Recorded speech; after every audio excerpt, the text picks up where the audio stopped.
forward like geese. There was a pause as the loadie spoke into his mic to the British Airways navigator. Then he pulled the handles. Even though I had a helmet on, I heard the massive rush of air. Where the door had been was now a black hole, and freezing cold wind whipped at the parts of my face that weren't covered by my mask. I pulled my goggles over my eyes, gripping hard to the airframe. 7 miles below us lay Syria, enemy territory. The loadie's light changed to green, and out we spilled. You can now freefall from an aircraft flying at high altitude and miles from the target area and glide gently to a pinpoint landing. The technique calls for extreme weather clothing and oxygen equipment to survive temperatures as low as -40 degrees this high up, especially when a 50-mile cross-country descent can take nearly 2 hours. I could tell by the wind and the aircraft lights flashing above me that I was upside down. I spread my arms and legs and arched my back, banging me over into a stable position. I could just see a figure over on the right. Downstairs, I couldn't see a single light. All I could hear was the rush of air. It was like sticking your head out of a car traveling at 120 miles an hour. What I had to do now was keep stable for the 8,000-foot drop to an automatic opening. I could see the needle on my wrist outie going past 34,000, and on 30,000 feet, bang! Like running into a brick wall. I could hear another canopy cracking open, and Sarah and Reg 1 spiral past me to get into his correct position in the stack, Sarah hanging like a small child as he slotted in between me and Reg 2. Being the last man, it was a piece of piss for me. As long as I was directly above and just touching the rear of the canopy below me, I wasn't going to get lost. Reg 1 would be doing the same to Reg 2, who was at the bottom navigating. We were travelling at 35 knots. The canopy gives you 20 knots, and we were running with the wind, which was 15. I checked my height. Just over 28 grand. Good. Checked my sat-nav. Good. That was it. Everything was done.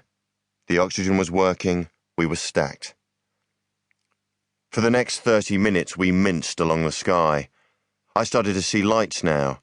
Small towns and villages with streetlights following the roads out, and then darkness. Only car lights giving away the road. Another 10 minutes. Down at 6,500 feet. I put on my night viewing goggles and started to look for the brilliant quick flash from the infrared firefly. There, to my half right.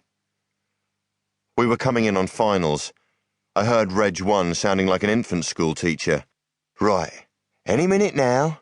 Keep your legs bent and under your hips. Are your legs bent?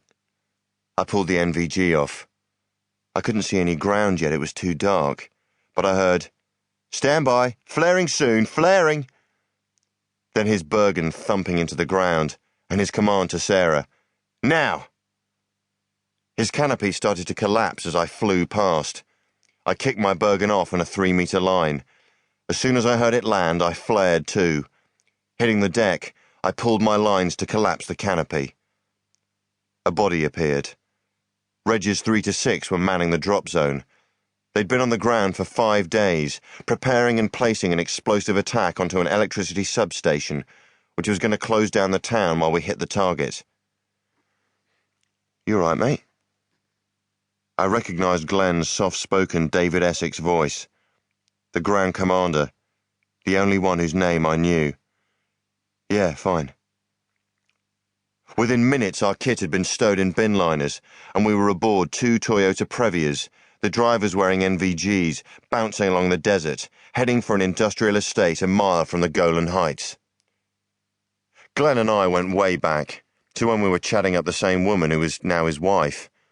He was always smiling, in love with his wife, his 2 kids, and his job. At the drop-off point, the stars gave us enough light to move without bumbling. I got Sarah underneath one of the stumpy trees of the olive grove while the Regis sorted themselves out.